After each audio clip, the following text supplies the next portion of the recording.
ada 2 hari raya orang Majusi yang diadopsi oleh umat Islam di Madinah pada saat itu. Tapi Idul Adha ini merupakan bagian syiar dalam Islam. Ada yang lihat jerapah nih kan, mentang-mentang lehernya panjang, mau kurban jerapah ya kan, bingung juga ya kan.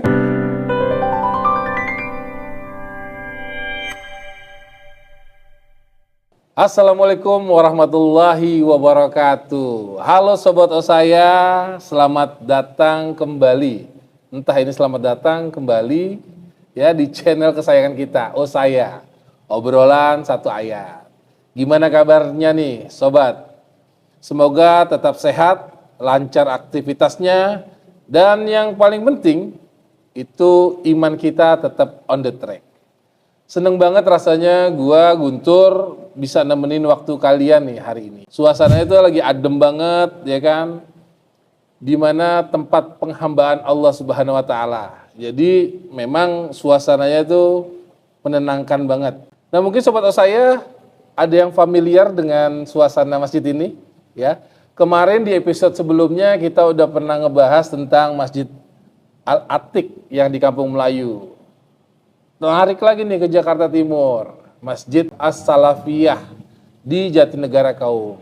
Sekarang lebih ke timur lagi nih, yaitu kita sekarang berada di Masjid Darul Ilmi di Pondok Bambu, Jakarta Timur. Mungkin sobat saya, bagi yang udah pernah mampir ke masjid ini, silahkan tulis di kolom komentar ya, kita tunggu. Nah, kebetulan saya di sini nggak sendiri nih. Saya lagi ada Ustadz, yaitu beliau adalah kepala sekolah dari Halaqah Quran Darul Ilmi.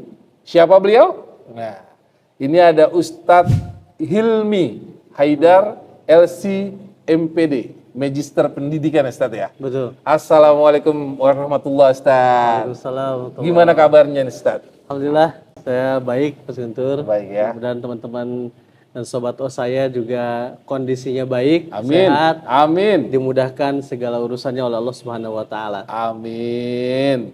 Kalau kita ngomongin Idul Adha nih, Ustaz, biasanya nih pikiran anak muda kan atau kaum milenial yang terbesit biasanya kan liburan panjang, Ustaz. Betul. Liburan panjang, kemudian juga aroma sate di mana-mana, ya kan? Pesta asap nih, Ustaz, ya kan? Tapi sebenarnya Idul Adha itu kan jauh lebih dalam ya, Ustaz. Dari sekedar liburan, euforia, pesta makan daging, Ustaz ya. Betul. Boleh nggak Ustaz dijelasin tentang Idul Adha ini? Jadi begini Mas Guntur. Idul Adha itu salah satu dari 2 hari raya umat Islam.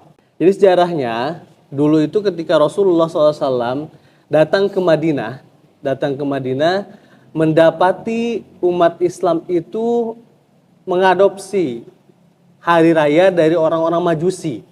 Ada 2 hari raya orang Majusi yang diadopsi oleh umat Islam di Madinah pada saat itu. Nah, Rasulullah melihat kondisi demikian, mengganti nih 2 hari raya ini dengan 2 hari raya yang jauh lebih baik.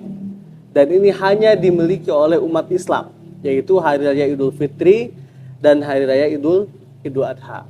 Jadi sebenarnya nih Idul Adha ini bukan hanya sekedar euforia, bakar-bakar, kumpul-kumpul belaka. Barbekyuan sama keluarga bukan. Enggak hanya seperti itu.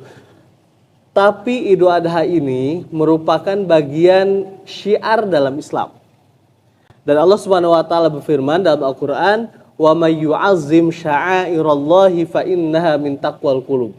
Barang siapa yang mengagungkan syiar-syiar Islam, salah satunya Idul Adha, maka fa innaha min taqwal qulub. Itu adalah cerminan, gambaran dari ketakwaan hati seorang muslim. Semakin senang, semakin bergembira ketika dia masuk hari raya khususnya Idul Adha, maka itu pertanda hatinya itu takwa kepada Allah Subhanahu wa taala. Karena Idul Adha bagian dari syiar Islam. Begitu, Bang. Jadi jangan sampai salah, Ustaz ya. Kalau Idul Fitri kita bergembira karena ada baju baru. Nah, Makan ketupat. Kalau Idul Adha kita bergembira karena dapat daging ya Ustaz ya. Jadi bukan ke situ maknanya Ustaz ya, Bukan tapi ke lebih situ. penyambutan ke hari raya Idul Adha ini lebih ke ketakwaan kita Ustaz. Ketakwaan kita. Dan sebenarnya ada makna yang tersirat dari Idul Adha ini sendiri, Pak. Jadi Idul Adha itu sebenarnya gambaran dari totalitas penghambaan kita, kecintaan kita, ketakwaan kita kepada Allah Subhanahu wa taala. Nanti akan kita bahas di obrolan berikutnya, Bang. Ini menarik sebenarnya. Nah, sobat saya, ya sebelum kita masuk nih ke dalam topik utama Idul Adha, mungkin bisa di-spill nih Ustaz sedikit-sedikit. Sobat saya mungkin pengen tahu nih, apa sih sunnah-sunnah untuk menyambut Idul Adha ini, baik sebelum hari raya Idul Adha maupun ketika hari raya Idul Adha nih Ustaz. Perlu kita fahami dulu bersama ya bahwa hari raya Idul Adha itu kita laksanakan di tanggal 10 Zulhijjah. Sepakat nih, gak ada perbedaan pendapat. Pasti 10 Zulhijjah, Pak. Udah gak perlu ngeliat hilal lagi Ustaz. Iya, bro. 10 Zulhijjah pokoknya. 10 Zulhijjah. Nah, sebenarnya hari raya Idul Adha ini menjadi puncak dari rangkaian ibadah-ibadah sunnah yang telah dicontohkan oleh Rasulullah SAW. Jadi Rasulullah SAW pernah mengatakan bahwa ma min ayyamin al-amalu salihu fihinna khairun wa ahabbu ilallahi min hadhil ayyamil ashar. Jadi tidak ada amalan yang lebih dicintai oleh Allah Subhanahu wa taala yang dilakukan seorang hamba melebihi amalan yang dilakukan di 10 hari pertama bulan Zulhijjah. Saking dahsyatnya itu. Saking dahsyatnya. Sampai-sampai para sahabat itu bertanya kepada Rasulullah, "Wala jihad fi sabilillah ya Rasulullah." Tidak pula dengan jihad fi sabilillah. Kenapa para sahabat membandingkannya dengan jihad? Karena mereka tahu bersama bahwa jihad itu dzirwatus sanam fil Islam. Puncak amalan tertinggi dalam Islam. Bahkan orang yang mati syahid, dia mendapatkan fasilitas dari Allah Subhanahu wa taala, masuk surga tanpa hisab. Bisa memberikan syafaat kepada 72 anggota keluarganya. Dahsyat, Bang. Tapi jihad pun tidak bisa menyaingi kehebatan amal seorang hamba yang dilakukan di 10 hari pertama bulan Zulhijjah. Kecuali kata Rasulullah, seseorang yang pergi berjihad membawa hartanya, membawa dirinya sendiri dan dia tidak pulang ke rumah. Artinya gugur di medan jual. Itu baru bisa menandingi. Nah, sehingga dari sini secara umum amalan-amalan sunnah yang dianjurkan untuk kita lakukan selama bulan atau 10 hari pertama bulan Zulhijjah sebelum kita masuk Idul Adha adalah memperbanyak sholat, memperbanyak tilawah, memperbanyak sedekah, dan memperbanyak puasa sunnah. Bisa kita pakai Senin Kamis, bisa juga puasa Daud, tanggal 1 puasa, 2-nya tidak, 3-nya puasa lagi, 4 tidak, 5 puasa, dan seterusnya. Atau mau semuanya puasa nih Bang, tanggal 1 sampai 9 puasa gak apa-apa. Itu boleh Ustaz. Boleh itu. Kalau misal ngambil di tengahnya doang Ustaz, tanggal 5 saya mau puasa. Boleh. Itu Masih maksudnya boleh, diniatkan dia puasa mutlak. Oh, gitu. Nah, puasa yang jelas di sana dianjurkan untuk beramal, memperbanyak amal solih, gitu kan, amal solih. Kemudian berikutnya kita dianjurkan juga di tanggal 8 itu untuk melakukan puasa tarwiyah secara khusus nih Bang. Kalau yang tadi umum ya, Tadi umum. 1 sampai 7 bebas mau puasa apa aja tuh. Tanggal 8-nya dianjurkan puasa tarwiyah, tanggal 9 dianjurkan untuk puasa Arafah. Pasti teman-teman semua udah paham nih kehebatan dan fadilah dari puasa Arafah. Rasulullah menyampaikan puasa Arafah itu dapat menghapus dosa kita yang 1 tahun yang lalu dan 1 tahun yang akan datang. Jadi jangan sampai terlewat nih Bang. Ngomong-ngomong menghapus dosa nih Ustaz, ya kan? Artinya kita punya investasi nih Ustaz. Dosa tahun depan udah dibayar kan, udah dilunasi ya, saya diampuni kan. Berarti boleh nggak Ustaz? Berarti tahun ke depan nih saya bikin dosa dulu nih. Karena kan udah diampuni sama Allah Subhanahu wa taala sama puasa itu. Itu gimana Ustaz? Pemahamannya Ustaz? Jadi dosa yang diampuni itu dosa kecil, Pak. Oh, hanya dosa kecil. Maka itulah makna dari hadis Nabi Shallallahu Alaihi Wasallam, wa atbi sayyi'atal hasanah tamhuha, dan ikutilah setiap keburukan-keburukan itu dengan kebaikan. Fungsinya apa? Kebaikan itu akan menghapus keburukan tersebut. Tapi yang terhapus, para ulama kita memahami bahwa yang terhapus hanya dosa kecil. Dosa besarnya enggak. Orang yang sengaja dengan terang-terangan melakukan dosa, bahkan membanggakan diri melakukan dosa, itu masuk dosa besar. Bahkan terancam dia sebagai orang yang mujahirin.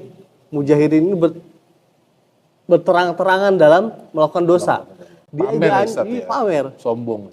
Dia diancam tidak akan mencium wangi surga. Seperti itu. Nah kemudian mungkin berikutnya Pak. Sunnah berikutnya ketika mulai memasuki tanggal 10. Kita pergantiannya kalau umat Islam kan pergantian tanggal itu maghrib Bang nih. Maghrib betul. Nah maghrib masuk tanggal 10 kita disunahkan untuk memperbanyak takbir. Memperbanyak takbir, mengagungkan Allah Subhanahu wa taala. Kemudian setelah itu di hari ke-10-nya pagi kita disunnahkan untuk mandi besar. Kemudian mandi besar ya Ustaz ya? Mandi besar. Kalau Idul Fitri itu mandi sunnah aja kan? Sama, mandi besar juga. Oh, mandi besar juga ya? Karena sama dengan mandi Jumat, mandi besar. Oh, mandi besar. Karena mandi kan besar kita itu mandi junub ya Ustaz? Iya, betul. Dengan niat dan tata cara junub. Yang sama. Ini obat saya jangan sampai kesalahan nih. Jadi disunahkan kepada Idul Fitri, Idul Adha, dan juga Jumat disunahkan untuk mandi besar ataupun mandi junub dengan niat yang sama Ustaz ya. Betul, dengan niat yang sama, cara sama. Nah kemudian setelah itu kita memakai pakaian yang terbaik yang kita punya. Gak mesti harus baru, penting yang terbaik. Gunakan wangi-wangian, kemudian tahan untuk makan. Jadi usahakan disunnahkan untuk tidak makan dulu nih Bang. Oh puasa ya Ustaz? Puasa nih, di pagi hari, tadi subuh sampai nanti kita berangkat melakukan atau melaksanakan sholat Idul Adha, itu puasa kondisinya. Oh, iya. Terus kita juga selama perjalanan disunnahkan itu berjalan kaki Bang. Jangan naik kendaraan, jalan kaki, kemudian pilih jalan yang berbeda antara berangkat dan pulang.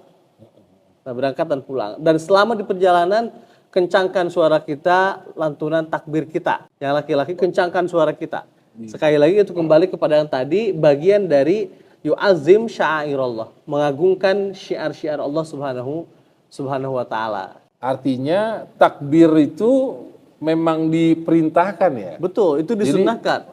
Jadi, diperintahkan untuk disunahkan kita untuk takbir. Iya, sepanjang hari itu Ustaz. Sepanjang hari itu. Bahkan nanti disunahkan sampai selesai hari tasyrik. Oh, sampai hari tasyrik ya? Iya, jadi nanti takbirnya itu ada takbir muqayyad, ada takbir mutlak. Takbir mutlak itu takbir kapan saja dan di mana saja. Jadi selama tanggal 10, kemudian 11, 12, 13 hari tasyrik, itu kita ada takbir mutlak. Tapi ada juga takbir muqayyad. Muqayyad itu takbir yang kita lantunkan di setiap selesai sholat fardu. Oh. Itu juga sama sampai hari tasyrik. Berarti hari atau sholat asar di hari tasyrik ketiga. Itu disunahkan. Jangan sampai salah nih sobat saya. Yang disunahkan takbir itu di Idul Adha. Jangan sampai Idul Fitri setelahnya takbir juga Ustaz. Enggak kan Ustaz ya? Kalau Idul Fitri hanya sampai pelaksanaan sholat Id. Jadi jangan sampai nanti setelah Idul Fitri zuhurnya takbir ya kan. Allahu Akbar, salah tuh Ustaz ya. Disunahkan di Idul Adha sampai hari ketiga, hari tasyrik Ustaz. Betul. Lanjut lagi Ustaz. Nah, kemudian berikutnya yang disunahkan juga adalah kita makanan yang pertama kali kita makan di hari itu adalah dari hewan kurban. Daging kurban yang kita sembelih kalau kita punya rezeki. Dan yang berikutnya yang tidak kalah penting dan ini menjadi puncak. Menjadi puncak adalah kita berkurban. Kita berkurban di tanggal 10 menyembelih hewan kurban kita, itu bagian dari sunnah yang ditekankan oleh Rasulullah SAW. Nah Ustaz, ada pertanyaan juga Ustaz. Benar nggak sih Ustaz kalau kita berkurban kita nggak boleh cukur-cukur nih Ustaz, potong kuku katanya. Oh iya betul. Itu Nah, jadi itu juga bagian dari sunnah ya, bagian dari sunnah. Oh, Ketika kita sudah meniatkan diri di tanggal 10 itu untuk berkurban, maka terhitung sejak tanggal 1 Zulhijjah, maka kita sudah tidak boleh atau disunnahkan untuk tidak memotong semua bulu yang ada di tubuh kita, dari ujung kepala sampai ujung kaki, termasuk kemudian tidak gunting kuku. Hmm. Nah, tidak gunting kuku, disunnahkan itu. Baru kita diperkenankan untuk cukur-cukur dan gunting kuku itu setelah hewan kurban kita disembelih. Nah kalau misalnya hewan kurbannya di hari ketiga nih Ustaz, belum disembelih-sembelih nih.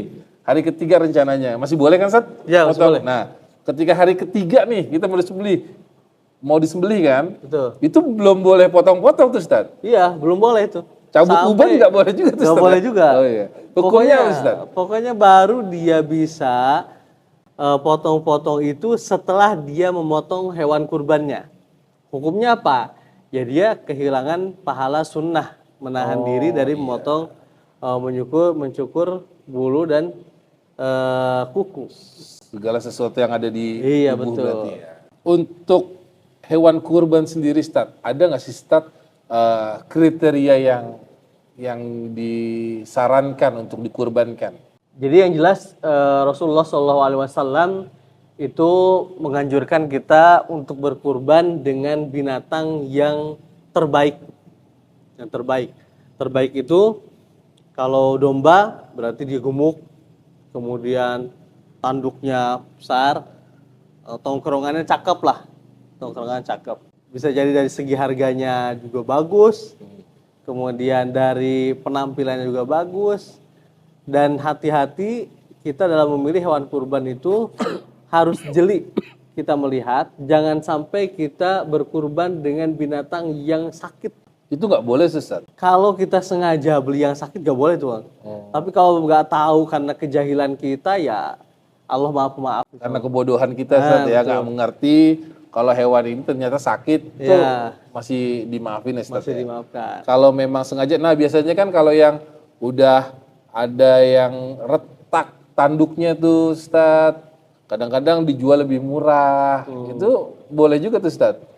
Sebenarnya retak tanduk itu setahu saya tidak menghalangi ya. Oh tidak menghalangi. Tapi Yang kalau penting keadaannya sehat, yang nggak boleh itu misalkan telinganya ini putus Bang, telinga putus, atau misalkan kakinya patah, atau misalkan anggota tubuh atau kondisinya dia lagi sakit. Nah, itu nggak boleh. Lagi flu biasanya lagi flu. Ya. Kalau kambing atau sapi biasanya flu tuh Ustaz. Betul. Meler-meler tuh Ustaz. Apalagi sudah kelamaan ditaruh di pinggiran kota di Jakarta, di pinggir jalan, mereka stres tiap hari dilihatin anak-anak gitu kan. Itu rentan sakit, Bang. Rentan sakit. Nah, yang menarik kan gini Ustaz. Kalau kita ngelihat kembali ke zaman Nabi ya Ustaz. Di sana kan hewannya domba Ustaz. Sama unta setahu saya. Betul. Nah, ada nggak Ustaz hewan yang selain domba atau unta, misalnya seperti kuda atau keledai misalnya, atau ayam misalnya, itu boleh nggak sih Ustaz? Dikurbankan itu, niat kurban boleh nggak sih Ustaz? Atau memang ada spesifikasi tersendiri Ustaz? Jadi ada spesifikasi tersendiri ya untuk hewan itu. Pertama dari yang paling kecil itu domba dan sejenisnya, domba, kambing, biri-biri, teman-temannya lah. Itu. Kemudian berikutnya sapi. Oh, sapi. Sapi dan yang sejenisnya itu masuk di dalamnya itu adalah kerbau. Kerbau juga boleh. Kemudian yang lebih gede dari itu unta. Selain itu nggak boleh Ustaz? Selain itu nggak ada. Kayak misalnya badak gitu Ustaz ya kan? Kayak kita nggak tahu Ustaz. Misalnya di daerah timur gitu kan, mereka kan banyak beternak kuda gitu. Kuda nggak boleh Ustaz? Kuda nggak termasuk makanan-makanan atau hewan yang secara umum dimakan dagingnya, nggak termasuk. Mungkin di sebagian kecil wilayah memang dimakan, tapi tidak termasuk. Kalau kita bicara Idul Adha ya Ustaz, kalau kita kembali ke sejarah itu erat kaitannya tentang cerita Nabi Ismail dan Nabi Ibrahim. Betul sekali. Kalau kita lihat seorang, misalnya kita tarik ke zaman sekarang nih, seorang ayah yang mau menyembelih anaknya, coba Ustaz. Itu gimana Ustaz? Pasti kan jadi apakah jadi kontroversial ataukah semacam apa Ustaz? Ini kalau kita lihat ya Ustaz. Maksudnya bukan kita mempertanyakan tapi kita melihat sebenarnya apa sih Ustaz esensi dari perintah Allah Subhanahu wa taala untuk menyembelih anak sendiri Ustaz. Ya. Ini kan pasti beban mental segala macam kan luar biasa Ustaz. Jadi ini erat kaitannya Bang dengan sejarah Nabi Ibrahim. Dulu Nabi Ibrahim itu sudah sampai lanjut usia tapi belum punya anak dari istrinya bernama Sayyidah Sarah. Sarah. Dan konon para ulama mengatakan usia Nabi Ibrahim pada saat itu sudah mencapai 80 tahun lebih. Belum dikaruni anak karena Kalau istrinya 80 tahun sekarang udah Wah, kaki udah tuh, Ustaz. kaki, betul. Udah jompo tuh Ustaz. Biasanya udah sering ke masjid tuh Ustaz. 80 tahun. betul. Karena istri beliau Sayyidah Sarah ini divonis mandul gitu kan. Tapi beliau Nabi Ibrahim ini tidak putus asa, terus menerus meminta kepada Allah Subhanahu wa taala dengan penuh keyakinan bahwa tidak ada yang mustahil bagi Allah Subhanahu wa taala. Tidak ada yang mustahil. Nah, melihat kondisi ini, Sayyidah Sarah akhirnya mengizinkan Nabi Ibrahim ini untuk menikah lagi. Karena beliau merasa kasihan kepada Nabi Ibrahim yang tidak kunjung memiliki keturunan. Akhirnya Nabi Ibrahim menikah dengan budak dari istrinya yaitu bernama Sayyidah Hajar. Dari sini singkat cerita Nabi Ibrahim dikaruniai seorang putra yang pada saat itu nanti kemudian hari diberi nama Ismail. Tapi baru lahir Nabi Ismail ini sudah disuruh oleh Allah Subhanahu wa taala Nabi Ibrahim ini untuk meninggalkan Sayyidah Hajar dan putranya yang masih kecil ini disuruh untuk diasingkan di satu lembah di daerah Arab yang sekarang kita kenal dengan Mekah, di Mekah. Oh jadi ditinggalin tuh Ustaz? Ditinggal. Dan Nabi Ibrahim berjalan dari daerah Palestina mengantarkan Sayyidah Hajar dan putranya ke Mekah pada saat itu. Tempat yang gersang, tidak ada air, tidak ada pepohonan, tidak ada kehidupan sama sekali. Ditinggal di sana. Bayangkan, baru melahirkan, kemudian anaknya masih kecil, ditinggal di sana, dan ini adalah putra yang sangat ditunggu-tunggu oleh Nabi Ibrahim. Setelah penantian panjang. Setelah penantian panjang. Kalau zaman sekarang Komnas HAM udah teriak-teriak Wah, Ustaz. Komnas HAM nih, wah bener-bener nih gitu ya. Nah, kemudian singkat cerita, ketika hendak pergi, Nabi Ibrahim hendak pergi meninggalkan Sayyidah Hajar dan putranya, maka Sayyidah Hajar memanggil, "Wahai suamiku, apakah ini kehendak engkau?" Nabi Ibrahim diam sampai 3 kali. Kemudian Sayyidah Hajar bertanya dengan redaksi yang lain, "Apakah ini perintah Tuhanmu?" Maka Nabi Ibrahim seketika itu menjawab, "Iya, ini adalah perintah Tuhanku." Maka seketika itu merasa tenang, tentram, dan yakin Sayyidah Hajar kepada janji Allah Subhanahu wa taala bahwa Allah tidak akan pernah meninggalkan hambanya yang selalu taat kepadanya. Akhirnya ditinggal. Nah, singkat cerita, ini cukup panjang sebenarnya kisah ini. Cuman singkat cerita, Nabi Ismail ini akhirnya sudah mencapai usia remaja. Konon dikatakan usianya itu 14 sampai 15-an tahun. Sudah masuk masa kerja, usia yang bisa membantu orang tuanya untuk bekerja. Nabi Ibrahim lagi-lagi mendapatkan ujian dari Allah Subhanahu wa taala lewat mimpi bahwa beliau melihat menyembelih putranya. Dan ini diabadikan Allah Subhanahu wa taala dalam Al-Qur'an surat As-Saffat. Allah Subhanahu wa taala berfirman, "Inni ara fil manami anni azbahuk."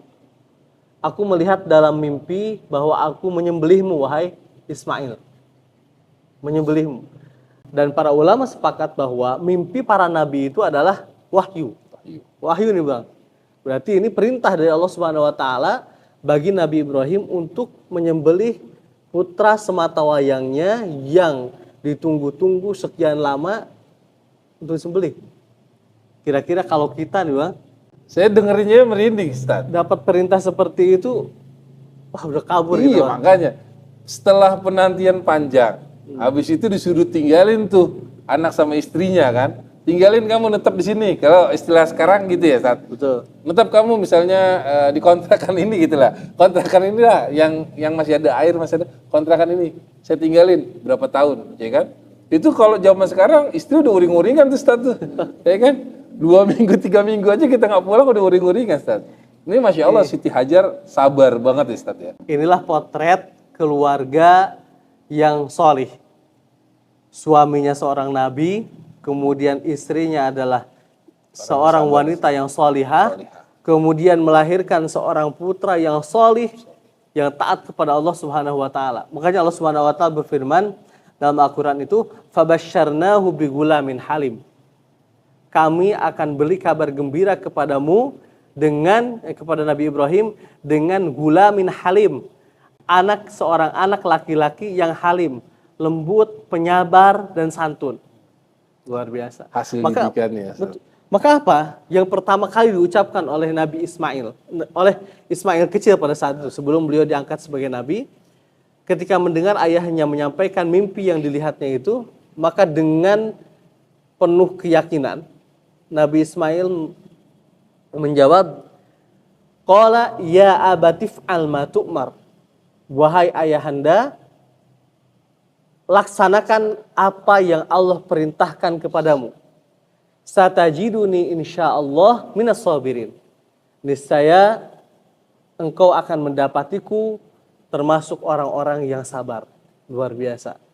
Sesabar itu Ustaz ya. Ini anak yang dididik oleh seorang wanita yang solihah, yang taat, takwa kepada Allah Subhanahu wa taala. Tidak pikir panjang, selama itu perintah dari Allah Subhanahu wa taala, susah atau ringan tetap dilaksanakan. Singkat cerita, Allah mengisahkan lanjutan ayatnya, falamma aslama wa tallahu lil jabin. Maka ketika keduanya itu sudah pasrah sepenuh hati, siap untuk mengorbankan anak sematawayangnya, pisau sudah nempel di leher, kemudian pipi Nabi Ismail juga sudah nempel di tanah, maka Allah Subhanahu wa taala menyampaikan kepada Nabi Ibrahim bahwa qad shaddaqtar ru'ya. Qad shaddaqtar ru'ya. Engkau telah memenuhi mimpimu. Engkau telah menunaikan perintahku. Kemudian wa fadainahu bidibhin azim. Lantas Allah Subhanahu wa taala mengganti Nabi Ismail dengan zibhin azim. Seekor sembelihan yang gemuk dan besar. Akhirnya Nabi Ismail tidak tuntas, tidak jadi disembelih, tapi Allah ganti dengan binatang sembelihan yang gemuk. Ini bukti ketangguhan dan ketakwaan seorang Nabi Ibrahim alaihissalam dan putranya Ismail. Dan ini gambaran atau contoh dari pengorbanan yang totalitas, ketaatan yang totalitas kepada Allah Subhanahu wa taala yang menciptakan kita, yang memberikan segalanya untuk kita. Apa yang harus kita tahan ketika semuanya Allah Subhanahu wa taala yang memberikan, lantas kemudian Allah memintanya kembali? Tidak ada salahnya, tidak boleh kita merasa berat, tidak boleh kita merasa enggan untuk mengembalikan, untuk memberikan kembali apa yang telah Allah titipkan kepada kita. Itulah mental orang yang bertakwa, yang taat kepada Allah Subhanahu wa taala. Apapun yang menjadi perintah Allah Subhanahu wa taala, siap laksanakan sekalipun itu berat untuk dirinya. Begitu, Bang. Luar biasa ya Ustaz ya. Saya dengarnya merinding Ustaz. Itu benar-benar cinta kepada Allah kan. Kalau cinta kepada makhluk mungkin seorang ayah kepada anaknya ataupun cinta kepada anak saudara ayahnya pasti ada kekecewaan tersendiri Ustaz. Betul. Tapi karena mungkin beliau tahu apa yang dituju, beliau tahu yang memerintahkan ini siapa. Jadi beliau memang mengembalikan ini lagi kepada Allah Subhanahu wa taala ya Ustaz. Nah Ustaz, tadi kita udah ngebahas tentang sejarahnya Nabi Ismail, kemudian juga Nabi Ibrahim. Nah sebenarnya menyembelih atau berkurban itu hukumnya apa sih Ustaz? Perlu kita ketahui ya, bahwa berkurban atau menyembelih hewan kurban itu para ulama sebenarnya berbeda pendapat dalam hal ini.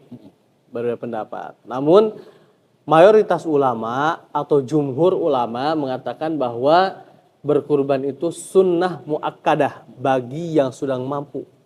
Bagi yang memiliki kelapangan rezeki, kelapangan harta. Hukumnya sunnah muakkadah. Apa sih itu sunnah muakkadah?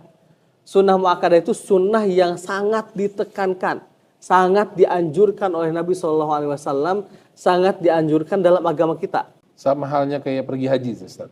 Beda lagi. Pergi haji itu wajib. Oh wajib ya Ustaz ya? Pergi haji Maaf, wajib bagi yang mampu. Maaf. Wajib bagi yang iya, mampu. Ini sunnah muakkadah Sunnah itu muakkadah. sunnah tapi tingkatannya lebih atas lagi nih. Sunnahnya sangat ditekankan itu. Seperti sholat sunnah rawatib, sholat sunnah qobliyah dan ba'diyah. Ini sholat sunnah tapi muakkadah, sangat ditekankan. Seyogianya seorang muslim melakukan ini. Gitu. Tapi ada sebagian yang mengatakan, yaitu mazhabnya Hanafi, dan juga diikuti oleh pendapat ini diikuti oleh Syekhul Islam Ibnu Taimiyah. Beliau mengatakan hukumnya wajib, Bang. Wajib. Wajib. Bagi yang sudah mampu berkurban hukumnya wajib. Tapi sekali lagi kalau kita melihat pendapat jumhur itu di dalam hal ini mazhab Syafi'i, kemudian Maliki dan Hambali, ini mereka mengatakan hukumnya sunnah muakkadah, sunnah yang sangat ditekankan. Artinya rugi Bang kalau kita punya kelapangan harta, kelapangan rezeki tapi tidak melakukan kurban. Ruginya di mana? Berarti Allah sedang menghalangi kita dari pahala yang besar, Bang. Rugi artinya. Nah Ustaz, sebenarnya untuk berkurban sendiri itu kita setiap tahun atau seumur hidup sekali Ustaz? Karena ada juga nih Ustaz yang kalau saya dengar-dengar cerita gitu Ustaz ya. Nah, tahun ini saya udah kurban kok, jadi tahun depan kayaknya nggak dulu deh gitu. Atau gimana sih Ustaz sebenarnya? Apakah setiap tahun atau gimana Ustaz? Nah ini ketukar-tukar ini. Ketukar-tukar sama yang namanya akikah. Oh akikah. Nah dalam Islam juga ada satu syariat yang disebut dengan akikah. Akikah ini menyembelih hewan berupa domba atau kambing ketika kelahiran seorang anak. Laki-laki 2 kambing, perempuan satu kambing. Nah ini cukup 1 kali seumur hidup. Tapi kalau kurban disunnahkan setiap tahun. Oh, setiap tahun. Kalau memang Allah takdirkan kita memiliki kelapangan rezeki, setiap tahun kurban, ya kurban setiap tahun, Bang. Kurban setiap tahun. Mudah-mudahan sahabat saya diberikan kemudahan Allah Subhanahu wa taala untuk berkurban setiap tahun. Amin. Jangan nanggung, tidak hanya kambing tapi sapi, bahkan onta. Amin. Tapi Ustaz, kalau misalnya boleh nanya nih Ustaz, sebenarnya yang diutamakan tuh hewannya apa sih Ustaz?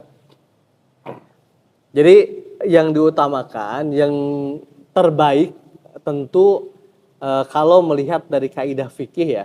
Kaidah fikih para ulama kita menyebutkan al-ajru ala qadril masyaqqah. Al-ajru ala qadril masyaqqah. Besar kecilnya pahala itu tergantung dengan berat dan ringannya rintangan yang dihadapi seseorang dalam melakukan ketaatan. Tentu seseorang yang berkurban dengan unta, rintangannya lebih berat daripada seseorang yang berkurban dengan domba. Begitupun yang berkurban dengan seekor sapi, maka dia lebih utama daripada yang berkorban dengan seekor domba. Nah, tapi kalau ada pilihan kita berkorban 1 ekor domba atau 1/7 sapi atau 1/7 onta, maka para ulama kita mengatakan yang lebih baik adalah seekor domba. Seekor domba. Karena ada juga Ustaz yang saya pernah dengar Ustaz ya. Mohon maaf nih kalau saya salah lagi nih ya. Kita kadang ada yang namanya arisan kurban nih Ustaz. Nah, Jadi, kita patungan nih, kemudian beli 1 ekor sapi, kemudian disembelih. Ya saya nggak ngerti itu Ustaz. Apakah bisa sampai 5 orang? Berapa sih batasannya untuk seekor sapi gitu Ya, Ustaz? Nah itu gimana sih Ustaz sebenarnya? nah jadi domba, kambing itu untuk 1 orang. 1 orang. Adapun sapi dan onta bisa patungan 7 orang. Maksimal 7 orang. Maksimal 7 orang. Lebih dari itu tidak dikatakan kurban. Misalkan 8 orang deh, biar gak terlalu berat duitnya. Misalkan 5 juta, 5 juta, 5 juta dapat onta 1, tapi 8 orang. Ya gak sah. Tidak masuk kategori kurban, tapi itu tetap mendapat pahala dari Allah Subhanahu wa taala, tapi pahalanya pahala sedekah aja, Pak. Bukan pahala kurban. Jadi harus diperjelas Ustaz ya. Nggak semua hewan kurban bisa dikurbankan. Nggak semua hewan itu bisa dikurbankan. Ya, ada hewan-hewan yang memang nggak boleh. Jadi sudah ada ketentuannya seperti kambing, domba, sapi, kerbau juga boleh Ustaz ya. Dan unta Ustaz. Selain itu mungkin jangan dikurbankan. Saya ada yang lihat jerapah nih kan, mentang-mentang lehernya panjang, mau kurban jerapah ya kan, bingung juga ya kan. Menarik Bang kayak tadi ya, terkait patungan kurban. Ini kalau di teman-teman muda-muda ini ada istilahnya itu tadi patungan ya, patungan kurban. Bahkan saya tuh sering mendapati kasus sekolah, misalkan di sekolah SMA mana kita patungan kurban. Siapa yang patungan? Seluruh murid, orang tua dan guru-guru ikut nyumbang. Masing-masing misalnya 20.000. Dapatlah 1 ekor sapi yang gemuk, dikorbankan. Nah ini tidak masuk kategori kurban. Tapi itu masuk ke dalam sedekah. Sedekah. Tapi bagaimana? Bolehkah hukumnya apa? Ya gak apa-apa. Untuk sebagai bentuk edukasi kurban misalkan, atau ya kurban-kurban bohongan, edukasi lah. Kurban bohongan coba. Iya. Simulasi start. Simulasi kurban diperbolehkan, dan ini sebagai bentuk edukasi kepada anak-anak muda kita gitu kan. Tetapi sekali lagi para ulama kita mengatakan itu tidak masuk kategori kurban, karena kurban itu merupakan ibadah yang mana ibadah itu diatur dalam syariat. Ada ketentuan-ketentuannya. Kayak tadi, sapi ya 7 orang maksimal, domba hanya untuk 1 orang gitu kan. Jadi tidak boleh lebih dari ketentuan-ketentuan yang telah ditetapkan oleh syariat. Nah kemudian Ustaz, ada pertanyaan juga Ustaz. Sebenarnya berkurban itu, apakah kita ketika mengeluarkan uangnya atau pengeluaran uang, atau memang kan setiap kurban itu dibacakan ini ya Ustaz, untuk siapa-siapanya kan biasanya dibacain Ustaz. Itu gimana Ustaz? Karena kan ada juga misalnya kayak Ustaz ceritakan tadi di sekolah ada patungan 20 ribu nih ketika menjadi 1 hewan kurban. Nah itu diundi nih, siapa yang dapat nih? Itu gimana Ustaz? Misalnya, murid ini yang dapat nih, jadi begitu pembacaannya itu Atas nama dia. Sesuai kesepakatan atau gimana tuh Ustaz? Nah ini menarik juga nih Ustaz. Jadi sebenarnya kurban itu sabatal ajar, jadi ajrunnya itu, pahalanya itu tetap, pahalanya itu dicatat ketika ditumpahkan darah itu. Jadi misalkan gini, kayak sekarang panitia sudah mulai membuka penitipan hewan kurban, siap menerima dan menyalurkan hewan kurban. Datanglah ke masjid, ke panitia, bayar. Nah, selama hewan kurbannya belum disembelih, maka pahalanya itu belum dicatat sebagai pahala kurban. Nah, pahala kurban itu ketika hewan yang telah dia beli itu telah ditumpahkan darahnya. Nah, kemudian kaitannya dengan kasus yang tadi, diundi nih, biar dapat pahala kurban. Ini patungan banyak orang, tapi udahlah biar ini statusnya menjadi kurban, maka diundi. Siapa yang keluar namanya, nanti ketika disembelih atas nama dia. Selama ada kesepakatan dari seluruh yang patungan itu, mereka ikhlas, ridho atas nama si fulan, maka itu dicatat sebagai pahala kurban. Pahala kurban. Contoh atau dalam lingkup kecil misalkan di keluarga kita punya anggota keluarga ayah, ibu, anaknya 5. Patungan di sekeluarga untuk membeli 1 ekor domba. Tahun ini atas nama bapaknya dulu. Padahal uangnya dari semua anggota keluarga. Gak apa-apa. Itu sah sebagai kurban. Begitu Bang. Nah kemudian untuk distribusi dagingnya Ustaz, sebenarnya siapa sih Ustaz yang berhak? Katanya pengurban itu hanya mendapatkan 30% atau gimana gitu. Boleh nggak Ustaz? Jadi hewan kurban itu para ulama memahami pembagiannya itu dibagi 3 Bang. 1/3 untuk sahibul kurban yang berkurban, kemudian 1/3-nya lagi untuk dibagikan oleh sahibul kurban. Jadi misalkan yang berkurban si A, dia punya tetangga, punya saudara, nah dia ambil tuh 1/3 yang kedua buat tetangganya, buat saudaranya.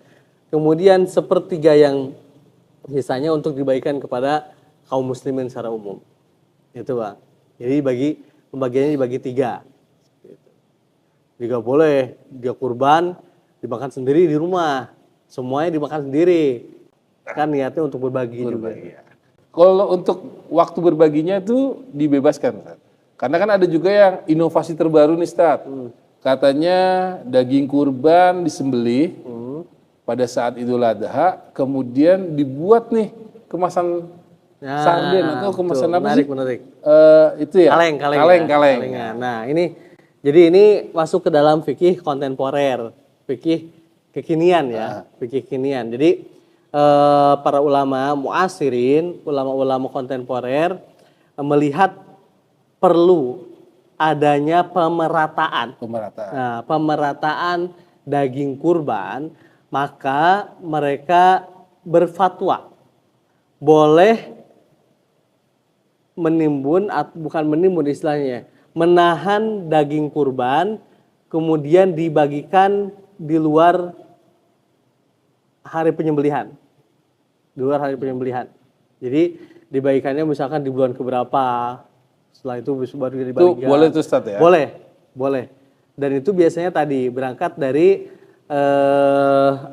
keprihatinan kita bahwa kasus atau kenyataan yang terjadi, daging kurban itu seringkali numpuk di satu wilayah. Satu wilayah. Misalkan di perkotaan di Jakarta, numpuk di Jakarta nih. Sedangkan di daerah-daerah itu banyak yang mereka itu selesai sholat ya udah bubar, pergi ke ladang masing-masing, nggak ada hewan yang disembelih. Ini kan kasihan. Maka dari sinilah para ulama kita memfatwakan bahwa boleh daging kurban itu untuk tidak dibagikan secara langsung, tapi dikemas, bahkan diolah dulu Bang. Diolah dulu baru setelah itu dibagikan. Wah, obrolan kita kayaknya makin panjang nih Ustaz ya. Gak cukup kayak waktu ya. Obrolannya udah daging semua nih Ustaz. Sedaging-dagingnya seperti daging hewan kurban gitu Ustaz. Mungkin sobat saya gitu aja dari kita ya. Terima kasih banyak nih buat Ustadz Hilmi ya, Ustadz Hilmi Haidar yang telah memberikan waktunya buat dan juga materinya yang sangat luar biasa banget untuk sobat saya, karena mungkin banyak hal-hal yang baru kita pahami nih Ustadz. Ternyata kurban itu bukan hanya ajang kita bagi-bagi daging, ajang kita bagi-bagi pamer bahkan pamer gitu sama hewan kurban yang besar-besaran kan, kadang-kadang seperti itu Ustadz. Diekspos hewan kurban yang limosin lah apalah gitu. Tapi esensinya lebih kepada ketakwaan kita kepada Allah Subhanahu wa taala ya Ustadz ya.